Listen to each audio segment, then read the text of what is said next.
Hello friends, good morning. તો ચાલો આપણે જે જગ્યાએ આજે જવાના હતા ને ત્યાં નથી જવાના, કારણ કે એ જગ્યાએ આજે વરસાદ અને પવન બહુ છે. તો પપ્પાએ ના પાડ્યું કે આજે ન જ જવું, વળી પછી ખોટા છોકરાઓ બીમાર પડે અને ભીના થાય એની કરતાં 3-4 દિવસ પછી કે જાશું, થોડુંક વાતાવરણ ઠંડુ થઈ જાય ને પછી. તો આજે આપણે નથી ગયા, આપણા બેગ ને બધા રેડી હતા પણ આપણે કેન્સલ કરી નાખ્યું સવારે જ, કારણ કે વરસાદ બહુ હતો ને એટલે. તો ચાલો હવે આપણે 3-4 દિવસ પછી જઈશું. અને અત્યારે હું, પૂજાબેન અને વિકી અમે ત્રણેય છે ને આપણે જાય છે એવું કામ કરવા કે એને વરસ દિવસ છે મને આમ ઓલું હતું કે પાછા ક્યારે આવે. તો ચાલો હવે આપણે જોવા જાય છે અત્યારે, અને પછી હું જવાની છે મમ્મી ઘરે. અને મમ્મી ઘરેથી પછી આપણે આજે તો અમાસ કાલે હતી, પણ ત્યાંથી બધી છોકરીઓ કહેતી હતી કે મેળામાં જાશું બધા ભેગા થઈને, પણ હવે કંઈ નક્કી નથી અને ખબર પણ નથી જાય કે નહીં. કદાચ તો નહીં જાય, વરસાદ જેવું છે, ક્યારે વરસાદ આવે કંઈ ખબર નથી પડતી. તો આપણે હાલો, અત્યારે તો હું જાઉં છું. તો ચાલો તમને બતાવીશ કે હું કઈ જગ્યાએ જાઉં છું. તો ચાલો હું કઈ જગ્યાએ જાઉં નહીં તમને કહી જ દઉં. તો હું છે ને અત્યારે ગણપતિ બાપા લેવા જાઉં છું, કારણ કે ગયા વર્ષે અહીંયા અમે ગણપતિ બાપા રાખ્યા હતા ને, તો આ વર્ષે તનિષ અને એના ફ્રેન્ડ્સ છે ને એ લોકોનું ગ્રુપ છે ને એ આ વર્ષે અહીંયા નથી રાખવાના, એ અહીંયા બાજુમાં પાર્કિંગ છે ને ત્યાં રાખવાના છે. તો બધા ગ્રુપ તરફથી છે એટલે એ બધા છોકરાઓ ડિસિઝન લઈ કે કઈ જગ્યાએ રાખો. તો ગયા વર્ષે તો અહીંયાનું હતું, હવે આ વર્ષે ત્યાં રાખવાનું છે. તો ચાલો મેં વિચાર્યું કે ગયા વર્ષે અહીંયા હતો ને, તો મને આ વર્ષે આમ મન થોડુંક ઓલું થાય છે કે એક વર્ષ બાપાને અહીંયા રાખ્યા, તો આપણે એવડો નાનકડો આપણી હથેળી જેવડો બાપો લઈ માટીનો, અને અહીંયા આપણે આ મંદિરમાં આપણે રાખશું. અને પછી 3 દિવસે કે આપણે વિસર્જન કરાવી દઈશું અહીંયા આપણે ઘરમાં જ, એવું નાનકડું તપ કે રાખીને પછી એમાં જ આપણે કંઈ છોડ વાવી દઈશું.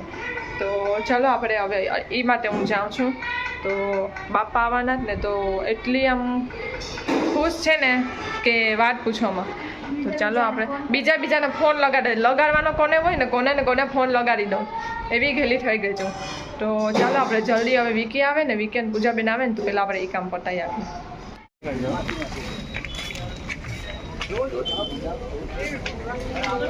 તો જો અમે આવી ગયા છે અહીંયા બાપા જોવા. કન્ફ્યુઝ થઈ ગઈ, હું ચપ્પલ પહેરીને જાઉં કે બા. તો આપણે નાનકડું માટીનું જોવા આવ્યા છે, તમે જોઈ લેજો. આપણે ક્યાંક અંદર જો અહીંયા અમે ગણપતિ બાપા છે ને સિલેક્ટ કરી લીધા છે. તો ચાલો આપણે અત્યારે જ લઈ જઈશું ઢાંકીને, એટલે પાછું આપણે આ બાજુ ધક્કો નહીં, આપણે નાનકડા જ લીધા છે. તો હવે તમને ઘરે બતાવીશ. તો ચાલો આપણે આવીને બેસી ગયા છે જમવા. તો રોટલી, ભાત, સેવ ટમેટાનું શાક, દાળ, વૈરાનું શાક અને છાશ અને સલાડ. ચાલો જમવા આપણે બેસી જઈએ. જો આપણે આવી ગયા છે, જમી લીધું છે, અને અહીંયા ગણપતિ બાપાને આપણે રાખી દીધા છે. તો આમાં ડેકોરેશન હજી કરવાનું છે, પાઘડી, ધોતી બધું કરવાનું છે આપણે. તો એ બધું થઈ જાય પછી તમને ડાયરેક્ટ મારા ઘરે જોવા મળશે, મારા ઘરે દર્શન કરવા મળશે તમને. તો ચાલો આપણે રાખી દીધા છે. બહુ નાનકડા ગણપતિ લીધા છે આપણે, અને ઇકો ફ્રેન્ડલી છે. તો આપણે માટીના જ લીધા છે, એટલે કે આપણા જ ઘરમાં આપણે વિસર્જન કરાવી દઈશું, અને એ માટીમાં પછી આપણે કંઈક સરસ મજાનું વૃક્ષ વાવી દઈશું. તો ચાલો, જો જીએનસી તો અત્યારે રમે છે, તો પછી તમને હું દર્શન કરાવીશ. તો હવે 1 દિવસની જ વાર છે, પછી તો બાપા આવી જશે. ના ચાલુ કરી શું ગણપતિ બાપા બતાવી દીધા, ગણપતિ બાપા મેં બતાવી દીધા. મારા ઘરે દર્શન કરવા આવજો. મારા ઘરે આવજો બાટીનો આવીને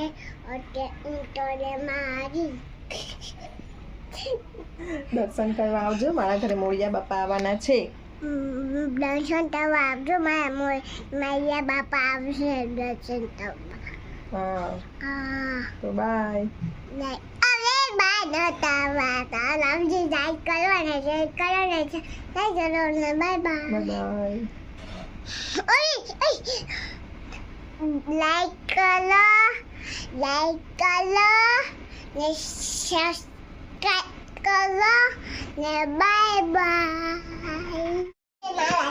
જો જીએનસી છે ને ધરારામાં ટી-શર્ટમાં પગ પોડાવી ને ટી-શર્ટ મોટું કરે છે. જો ધરાર પગ પોડાવ્યા છે. તો ચાલો અત્યારે અમે રાતના બેસી ગયા છે જમવા અને અત્યારે છે ગરમા ગરમ ભજીયા અને બ્રેડ શેકેલી અને ચા. તો વરસાદ જેવું વાતાવરણ છે ને તો આ ખાવાનું મન થયું અમને. શાકભાત નથી ખાવું અમારે અત્યારે અને ભજીયા બનાવ્યા છે. તો ચાલો તમે ભજીયા ખાવા.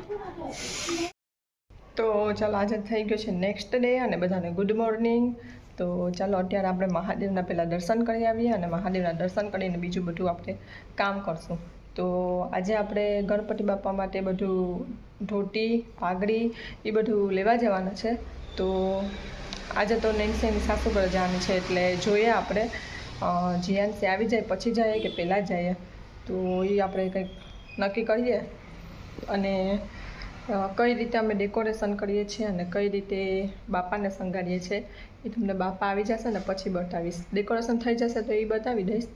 તો ચાલો તમને હવે અત્યારે તો મહાદેવના દર્શન કરી આવીએ અને પછી આપણે બીજું બધું કામ કરીએ.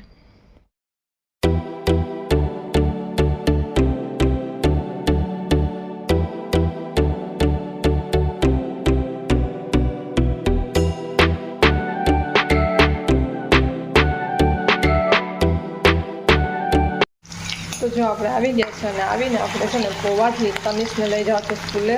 તો આપણે તનિષ માટે પૌવા બનાવી લઈએ. જો બપોરે સવારે છે ને મેં તમને કીધું હતું ને કે હું ગણપતિ માટે બધું લેવા જાઉં છું પાઘડી અને તો એ બધું લેવા ગઈ હતી પણ મોબાઈલ અહીં ભૂલીને ગઈ હતી હું. એવું થઈ ગયું એટલે પછી આજે કંઈ શૂટ ના થયું ક્યાંય પણ નહીં. તો ચાલો હવે આપણે છે ને રાત્રે સાંજે ડાયરેક્ટ ડેકોરેશન કરશું ને તો એ જ તમને બતાવીશ. અને જો અમે મેરામાંથી એક મુખવાસ પણ નહીં લઈ આવ્યા હતા, પાન મુખવાસ. તો સરસ છે પાન મુખવાસ, આમ સૂકું પાન જેવું હોય તો એનું મુખવાસ છે. તો જો જીયાનસી ખાય. સરસ છે ને નહીં જીયાનસી? સરસ ને. તો ચાલો હવે આપણે સૂઈ જશું. ઓકે. જો અત્યારે ગુડ મોર્નિંગ થઈ ગયું છે, નેક્સ્ટ ડે થઈ ગયો છે અને અમે ડેકોરેશન કરી લીધું છે. તો જીયાનસી ત્યાં દર્શન કરવા ઊભી ગઈ છે. હજી બાપા આવ્યા નથી ને ત્યાં. તો આપણે પછી લાઇટને ચાલુ કરીને બતાવશું કે કેવું કરેલું છે. એકદમ મસ્ત લાગે છે અને શું કહું, કાલે બાપા આવી જશે એ પછી તો એકદમ મસ્ત લાગશે. તો ચાલો જીયાનસી રેડી થઈ ગઈ છે તો હાલો આવે.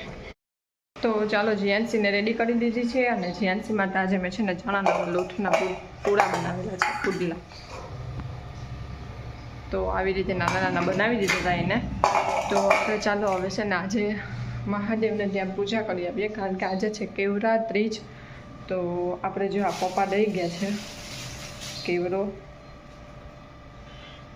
તો મેં તો પહેલી વખત જોયો છે, મને તો ખબર નથી કે કેવરા ત્રીજના દિવસે આ ચડાવતા હોય. તો કોણ કોણ ચડાવતા હોય મને કોમેન્ટ કરજો. તો ચાલો જો પપ્પા લઈ આવ્યા છે અને પપ્પા હમણાં જ દઈ ગયા. તો આપણે ચડાવી આવીએ અને પૂજાને બધું કરતા આવીએ. તો ચાલો હું ને નેન્સી જો હમણાં જાય જ છે.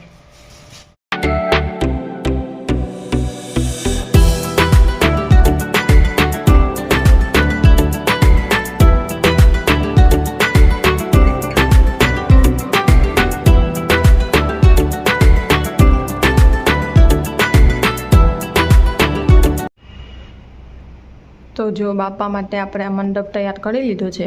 હવે આપણે એમાં બાપા આવે એટલે બેસાડવાની જ વાર છે. તો ચાલો જો કેવું લાગે છે. હજી આપણે અહીંયા છે ને ખાલી જગ્યા છે ને ત્યાં આપણે એક આભલાનું એવું રાઉન્ડ બનાવ્યું છે. તો આપણે શું કહેવાય ઝુમર ટાઈપનું એવું. તો એ પૂજાબેને બનાવ્યું છે. તો એ છે ને આપણે રાતે અહીં ટંગારવાનું છે. તો એ ટંગારાઈ જાય પછી એકદમ સરસ મજાનું લાગશે. તો બાપા આવી જાય ને એ પછી તો એકદમ સરસ લાગશે. તો ત્યારે તમને હું સરખાઈ બતાવીશ. તો આપણે છે ને અહીંયા કરવાનું હતું જ્યાં હું બધી પૂજા કરતી હોય ને અહીંયા ત્યાં કરવાનું હતું. પણ પછી ગણપતિ બાપાનું આપણે શું કહેવાય ઉત્તર દિશામાં રાખવાનું હોય ને એટલે પછી જે બાજુ મંદિર છે ને એની બાજુમાં જ આપણે આ મંડપ સરસ મજાનું બનાવ્યું. તો જો ચાલો કેવો લાગે છે કોમેન્ટ કરજો. અને ચાલો હવે આપણે વિડીયોને અહીંયા એન્ડ કરીએ. તો લાઈક કરજો, શેર કરજો અને નવા હોય તો જલ્દી સબસ્ક્રાઈબ કરી દો. અને હાલો હવે ગણપતિ બાપાને લેવા.